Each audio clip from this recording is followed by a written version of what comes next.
Welcome to Light Over Heat with Professor David Yamani. I recently attended for the first time the Liberal Gun Club's national meeting.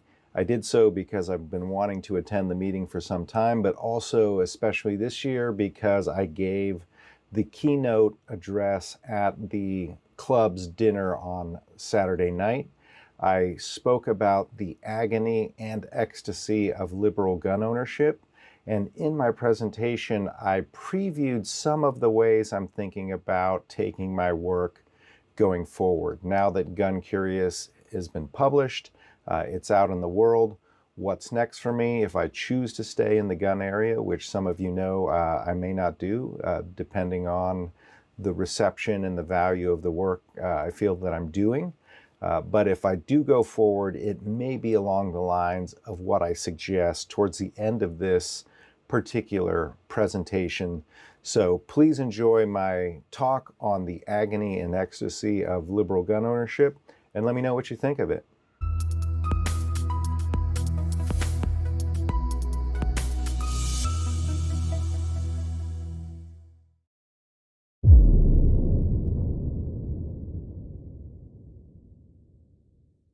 But David is going to talk to us tonight about being in the in-between, the space that we all occupy where we're not just the liberal or just the gun owner or just the person that fits in those easy known spaces. And so without further ado, David Yamani.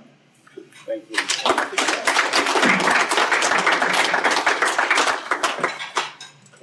Well, hopefully, can you all hear me well enough? Yes. Yep. Yeah, Okay. sure.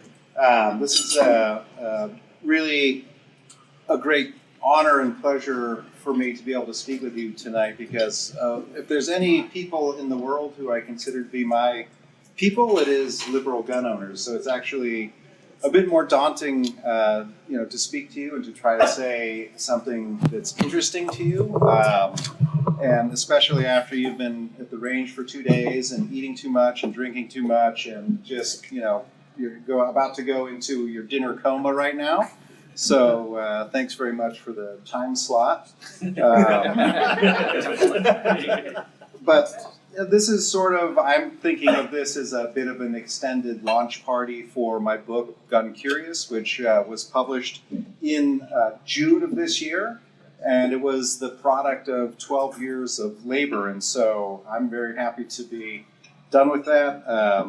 And also, sort of rather than talking about the specifics of the book, I don't want to tell you, oh, this is what the book says. You all know how to read. I have copies here. Many of you have looked at it already. So I want to get a little bit more meta and sort of really debut some ideas that I've been thinking about now that I've done this book, what's next? What am I thinking? And what do I have to say to a bunch of people who are liberal gun owners?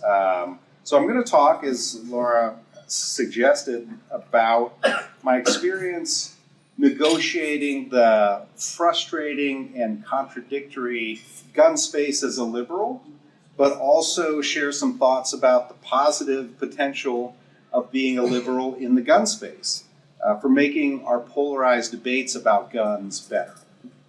Hence the title of my talk, The Agony and the Ecstasy of Liberal Gun Ownership. And hopefully by the end of my comments tonight, that will make some sense to you. So I'm a sociologist. I'm not sure how much background you all have in sociology, but sociology has been defined as the painful elaboration of the obvious. So I'll preface my comments by saying something that's probably obvious to you, which is that most liberals are not gun owners, and most gun owners are not liberals. So the fact that you all exist in this intersection between two worlds means you are special people, and this gathering is a special place. And I'm not just saying this to suck up to you. It's actually an idea that was developed and used in sociology by a scholar named Victor Turner. So here comes the painful elaboration part. So Turner used the term liminality to describe the condition of being betwixt and between. And other people have described it as being neither here nor there. And the concept was originally developed to understand rites of passage. So the liminal stage is the stage of between the status that you're leaving before you get to the status that you're arriving at. But it can also be used to describe passage from one place to another, like moving to a new city, or even passage from one situation to another, like beginning a new job. And Turner really thought that liminality was such an intense position to be in that most people didn't stay in it very long. But you can also think of that condition of being betwixt and between, or neither here nor there, as something that some people dwell in over much longer periods of time. So people who are social exiles, or people who are refugees, or people who voluntarily stand outside of normal society, or people who are androgynous in terms of their sex or gender identity, or someone who is liberal and also a gun owner. And being neither here nor there can be quite difficult, but also liminality is a special place with some clear benefits, as I hope to make clear as I go along today. So to introduce this idea, I'll tell you a little bit about how I became a liberal gun owner myself. And I do discuss this at length in Gun Curious and in other places that some of you have probably heard me tell this story. So I'll try to give an abbreviated version here tonight. But I grew up in a little town called Half Moon Bay in the San Francisco Bay Area. And it was a sort of land of unicorns and rainbows where, like a lot of kids, I played sports, I revered Martin Luther King, and I protested apartheid in South Africa. So I'm kind of dating myself. And it was really a gun-free bubble that insulated me from thinking seriously about guns, either negatively or positively. They just weren't part of my reality. And that gun-free bubble followed me to college at UC Berkeley, and then to graduate school at the Berkeley of the Midwest, which is the University of Wisconsin in Madison, to the University of Notre Dame, where I had my first job. And at each stage, that sort of proverbial ivory tower became bluer and bluer, and the discipline of sociology made sure that that blue was the most intense and deep color of blue possible. Now, turning point. In 2005, I moved to Wake Forest University in Winston-Salem, North Carolina, and that liberal blue academic bubble that insulated me from guns started to break down under the weight of North Carolina's very robust gun culture. And in fact, I have to give a lot of credit to my wife, Sandy, that some of you have met in the past. She's a native North Carolinian, and she actually grew up in a small town in the county next to the county that Winston-Salem's in. The town is called Mocksville. And Mocksville has the distinction of being named at one point the #1 most redneck city in the entire state of North Carolina. And one of the criteria used to judge that was the number of gun stores per capita in Mocksville. And actually, they used an image of Davey Outfitters, where I probably bought 2 or 3 or 4 guns myself. So not only were guns a normal part of life for Sandy growing up in Mocksville, in the #1 most redneck city in the state of North Carolina, but she also served in the U.S. Coast Guard, and as she often reminds me, qualified as an expert with her Beretta M9. Now, I was incredulous when she told me this over peppermint lattes at Starbucks one day, because it never occurred to me that someone in the Coast Guard would carry a sidearm as part of her daily law enforcement responsibilities. This is how far outside of gun culture I actually was. And another moment in our relationship highlights how far apart we were in our experiences. We were driving down a highway in a rural part of the county outside of Winston-Salem one day, and I looked out the window of the car into a field, and I saw this wooden structure that just seemed totally out of place to me, and I said, "Sandy, why? That's such a weird place for kids to build a fort." And she looked at me as if I was from another planet and said, "That's a deer stand." And she also had to tell me what deer stands were used for. But she married me anyway, so I... Now, in North Carolina, guns, as I came to find out, were not limited just to rednecks like Sandy, but all kinds of people had guns. I met Sandy because we played tennis, and lots of the people that I started talking to that I played tennis with after I was kind of realizing that a lot of people had guns said, "Oh yeah, I have guns too." So, my friend who did healthcare marketing had a couple of rifles that were passed down through his family. My friend who was an IT nerd, he had a couple of .40 caliber pistols in his house. My mixed doubles teammate, who was also a real estate agent, carried a gun when she went to show houses. And, talking to all of these people, I sort of started to think that I was the only person in the whole state of North Carolina that didn't have a gun. And so that sort of apparent normality of guns really inspired me to overcome the ignorance that I had of guns because I was in this blue bubble, and also a fear I had of guns because I didn't know anything about them. And so Sandy helped me by putting me in touch with one of her high school classmates, as people from redneck towns in North Carolina do. Her high school classmate was a gun trainer for the North Carolina Highway Patrol, and he invited us out to his farm for a little shooting lesson. And he had me load up a magazine with 9mm cartridges. He put it in his 6-hour P226 pistol and handed it to me, showed me basically how to grip it, and said, "Go ahead." So in 2011, when I was 42 years old, I shot a gun for the first time. Man, unfortunately, we didn't take any pictures of the moment because I didn't think that this was going to be like the beginning of a major development in my life. I thought I was just going to figure out how guns worked, figure out how do I make this safe? How can I tell if it's loaded? But the funny thing happened in the course of that shooting where the only thing I remember from that first shot was that I missed the target completely. But then, he coached me, gave me advice on stance and grip and sight alignment and trigger press. And with each shot through that first magazine and then the second magazine, I started to get each shot closer to the bullseye. And those of you who have taken new people shooting know what effect that has on people. I thought I was going to be frightened, and instead I had fun and I felt challenged, right? And getting into guns was not at all my intention on that day, but I became a gun owner shortly after that.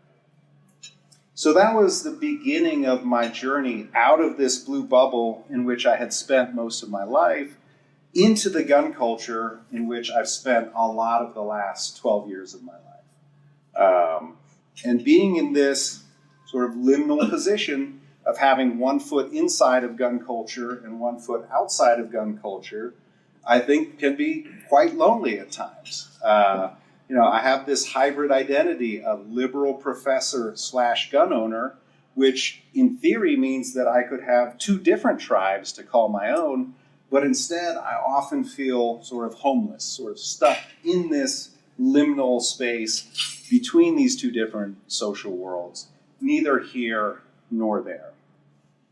Now, the positive side of being betwixt and between is that it gives you the opportunity to act as a translator or a mediator between these different worlds that don't frequently connect with one another. So just last week, on Tuesday, I was speaking to the Delaware Firearms Law Seminar, which was co-sponsored by the Federalist Society.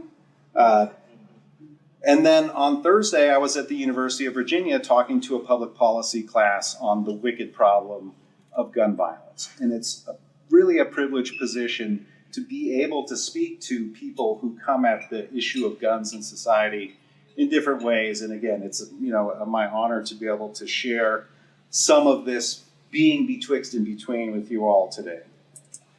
Now, it's not easy, right?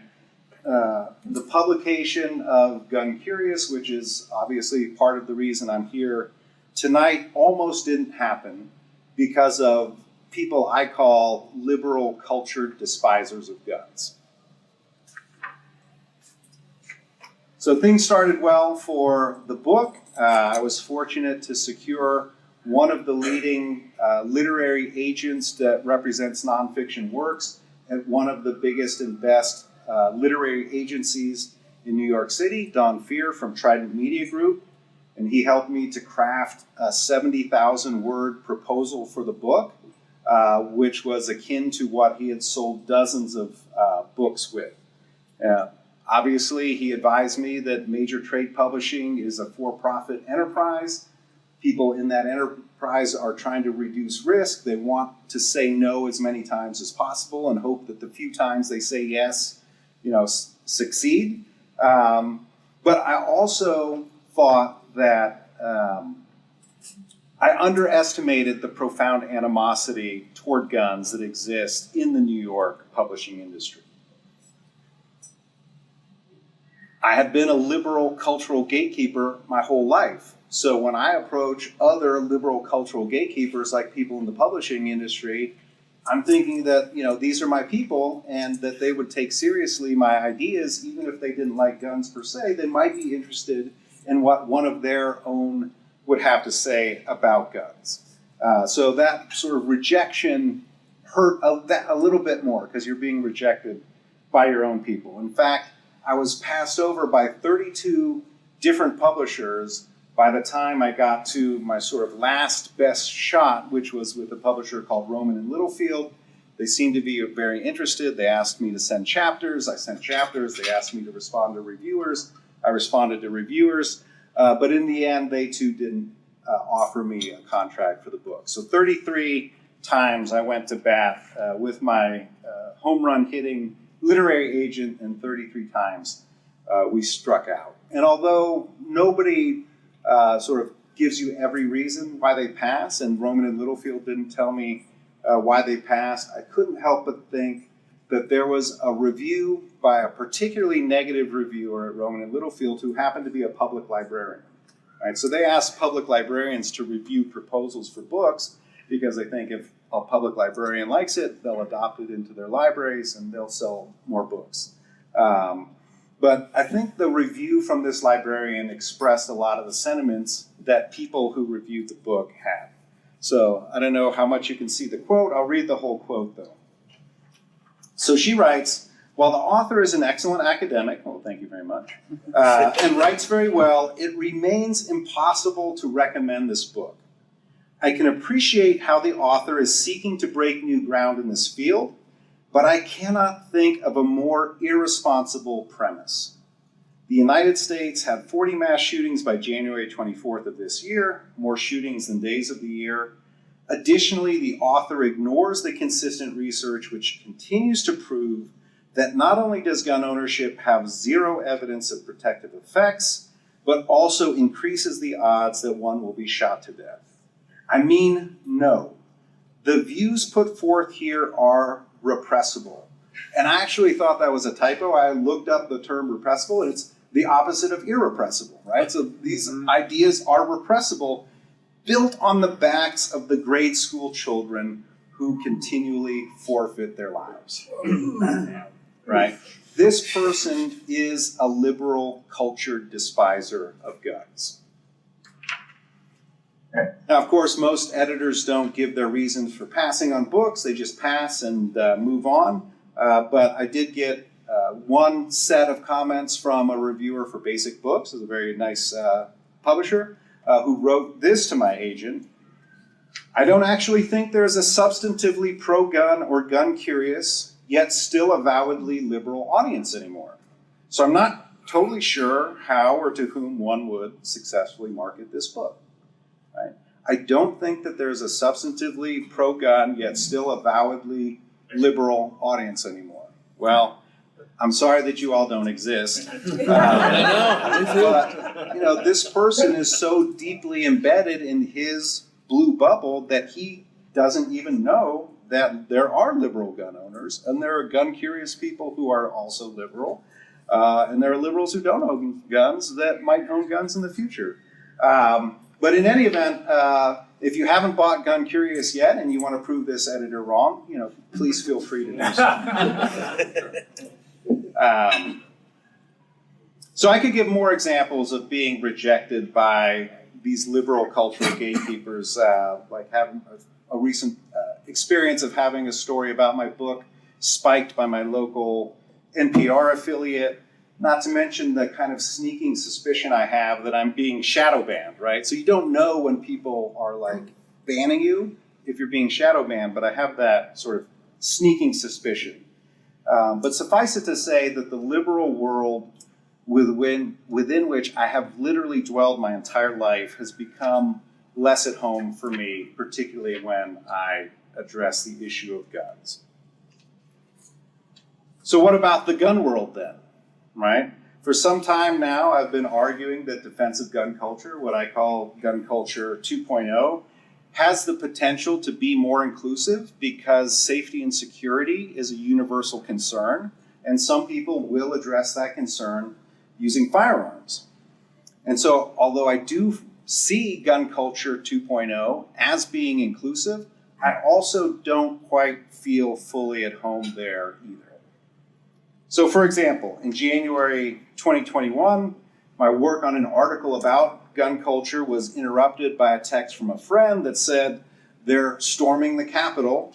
And it took me a moment to figure out who they were, and then I realized that they were the people who wanted to save America by overturning Trump's defeat in the November 2020 presidential election. And I was sorry, but I was not surprised at all to see images from that day of Confederate battle flags with AR-15s and Come and Take It superimposed on them, flying alongside all manner of Trump MAGA flags. And every negative stereotype of gun culture was on full display in that moment, right? Aggrieved white men, firmly rooted in a racially unequal past, flying the flag of their totemic emblem and rallying cry. Now, I also argue that this doesn't represent all of gun culture, right? But it does represent enough of gun culture that it makes me not want to put both of my feet into that social world. Same is true of Kyle Rittenhouse and other vigilantes, right? I argued in an essay that was published in The Hill that Kyle Rittenhouse does not represent gun owners today, but it's also true that he does represent a significant segment of gun culture that I find to be a huge turnoff. So my responses to January 6th and to Kyle Rittenhouse and other things, right, highlight this kind of duality of repulsion and attraction that I feel toward gun culture, and it reflects the dual realities that I live in, right? I've lived way more of my life outside of gun culture than inside of it. I still spend most of my time in a classroom or an office at a liberal private university with liberal colleagues and fairly liberal students. But I also spend part of every day in contact with other gun owners and with gun culture. And so, like many people who have come into the gun culture fold since the great gun buying spree of 2020, I was a new non-traditional gun owner in 2011 when I began my journey. And the longer that I've been in that culture and on that journey, the more comfortable and at home I feel in that culture. But just as I don't feel fully at home in liberal culture anymore, I don't feel fully at home in the gun culture either. And again, that feeling of being betwixt and between the liberal world and the gun world gets amplified when it's put into the context of the great gun debates in America, right? And so here we get to your party favor for tonight, the finger trap toy. If anybody didn't get one, I have some extras. Oh, I don't even have one for myself. Okay? The finger trap toy, if you're a person of a certain age or if you have a minimum level of intelligence, you can figure out how this works. But I stole this. I wasn't talking about you, Alessandro. I have to admit that I stole this idea from Randy Mian, who's involved with another liberal gun organization that we won't mention. This finger trap toy, I think, really is a perfect metaphor for the gun debates in America today, right? The debates between gun rights and gun violence that has us trapped like children in a finger trap toy. So, some examples, right? You've heard these all, right? Guns are evil. Guns are good. You care about your guns more than you care about children. From my cold dead hands. Guns are destroying democracy. Guns are saving democracy, right? Constantly taking this complex reality and pulling against each other, locking us into a debate which is getting us nowhere. So, how do you release the tension when you're in this finger trap toy? We're going to ask Holly what the answer is. Many of you know that in order to release yourself from the trap, you have to move your fingers toward each other, right? You have to move toward each other. And I think, again, this is a great metaphor for what we need to do in these gun debates. And sometimes I won't do it here because I know the answers, but if I'm in a group that has some gun rights folks and some gun violence prevention folks all together, I'll often say, you know, how many people here are opposed to criminal gun violence? Please raise your hand, right? Everybody raises their hands. How many people here are in favor of gun safety, right? Everybody raises their hands, right? And this seems sort of cheesy, but I've actually seen debate in Utah where they brought together gun rights advocates and gun violence prevention advocates in a mixed setting, and they asked them to begin at their tables, much like these tables, by talking about the values and the goals that they held in common. And then they had them talk about public policy proposals to address the negative outcomes with firearms. And just by starting with what they had in common, changed the entire tenor of the conversation, right? It led to a more collaborative effort, and these tables actually did come up with some public policies that they could agree on to begin to address the issue, right? So we can begin to get ourselves out of this trap by focusing on our commonalities, by moving toward each other. Now, other than this, right, what else can we do? What happens if we reimagine this finger trap as actually being a bridge between the two sides, right? It does literally bridge between our two fingers. Some of you familiar with the Judd song, Love Can Build a Bridge. I won't sing any of it for you tonight, but it is a touching song, and I adapted it for my purpose to think about other things other than love that can build a bridge over this national divide that we have on guns. So, first of all, knowledge can build a bridge. Right? Knowledge can build a bridge. This is a sort of general hope I have for my book and for all of my scholarship on guns. And it's actually something that I've seen some small effects from already. So, for example, gun violence prevention advocate that I know read the chapter of my book on AR-15s and came away from it with a better understanding of why ownership of AR-15s makes sense to the people who own them. And similarly, a gun rights advocate that I know read my chapter on guns as risk factors for negative outcomes and came away from it with a better understanding of why some people focus so much on gun violence in connection with guns, right? This person had a better understanding of the actual reality in which those people lived that made their efforts to reduce gun violence make sense to them. Okay? So I think this is scalable. I don't know if it's scalable, but I think if it is going to be scalable, that people really have to open their minds and their hearts to trying to understand other people. Right? And this human desire to know and understand is really connected immediately with curiosity. I called my book Gun Curious for a lot of different reasons, but mostly because it reflects my curiosity-driven search for the truth about guns. However, as Scott Shigeoka writes in his book, when we use curiosity as a practice of connection instead of only as an intellectual exercise, the goal isn't to know, but rather to understand, right? When we use curiosity as a way of connecting with people instead of just as an intellectual enterprise, the goal is not just to know, but rather to understand.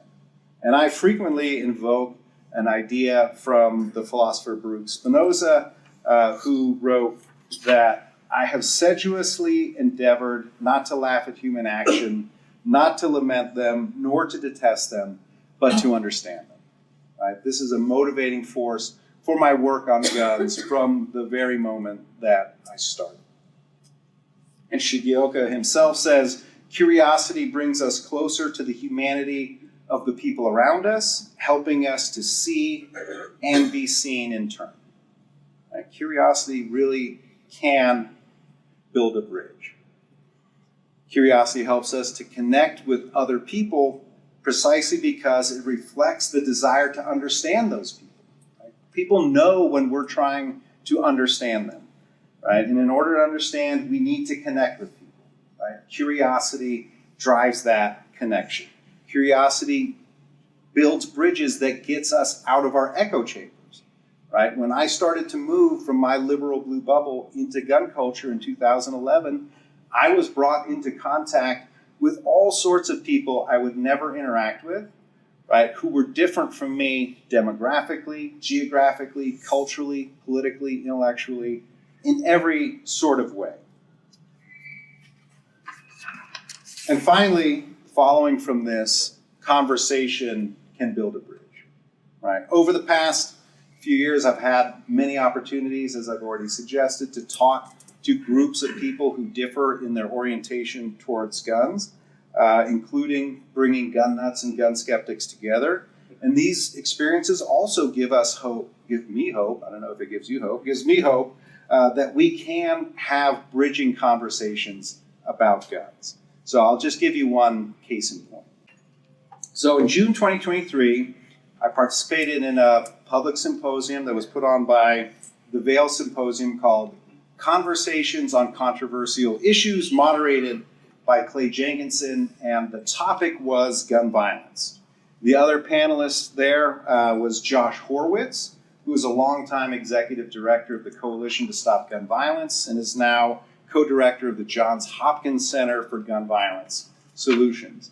And to his credit, Josh actually recommended me to the organizers as a panelist to sit with him who had different views about guns than him. So this, already suggests the power of conversation.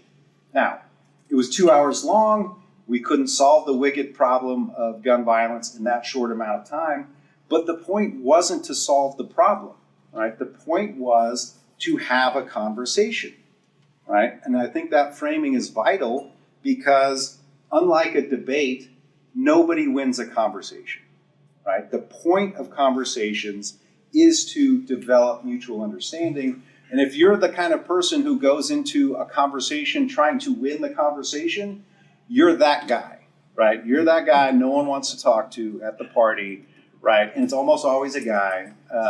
But you can't win a conversation, or you shouldn't try to win a conversation, right? Debates lock us in, right? And in contrast, conversation geared towards mutual understanding builds the bridge, right? It builds the bridge.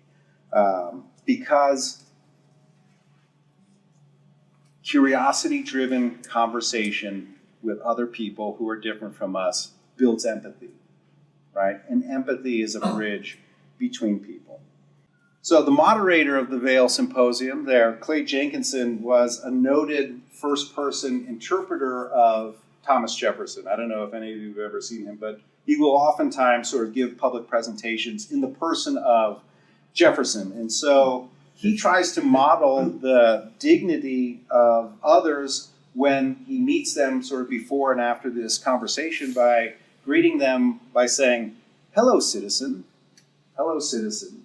And, again, seems maybe a little cheesy. I don't know that I could pull it off, but it does model the recognition that the people that we were interacting with even if, or maybe especially if, we differ from them, are our fellow citizens, right? Recognizing the citizenship of people with whom we disagree is a way also of building bridges. And this doesn't mean that we all have to agree on everything, right? We are in a profound experiment of over 300 million people living in a vast geographic space who come from very different backgrounds and have very different views. It doesn't make sense for us to all try to agree on everything, right? If we took this population and the geography of the United States and laid it over Europe, they would be killing each other, right? If we forced them to live as a single nation, perhaps. You might know that, right? What we're doing in this country is a remarkable experiment, right? So all I ask when we disagree is that we disagree respectfully, right? Which brings me back to the point I made at the outset, which is that you are special people, right? And this gathering is a special place. And I'm counting on liberal gun owners in particular to take advantage of your liminal position to act as mediators and as translators between these two opposed social worlds. Use your liberal curiosity to pursue understanding, right? And convey knowledge through civil conversations with your fellow citizens on both sides of this divide in which you have one foot, right? You, my fellow liberal gun owners, are the bridge. Thank you very much.